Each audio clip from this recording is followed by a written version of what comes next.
আসসালামু আলাইকুম।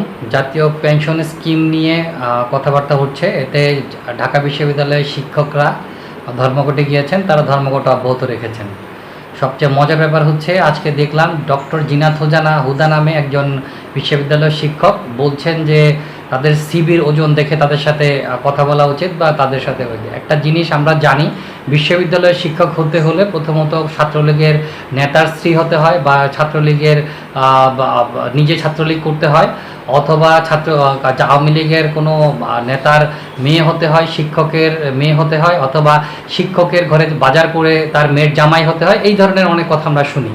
তো এইসব ব্যক্তিদের সিবি কীরকম আমরা জানি, অতএব তারা তাদের স্বার্থে আঘাত লাগার কারণে তারা আজকে এই পেনশন স্কিমের বিরোধিতা করছে। অথচ পেনশন স্কিম আজকে থেকে 1 বছর আগে ঘোষিত হওয়ার পর তারা এর আগে ওই সময় কোনো বিরোধিতা করেনি। আসলে তাদের চরিত্র সবাই আমরা জানি।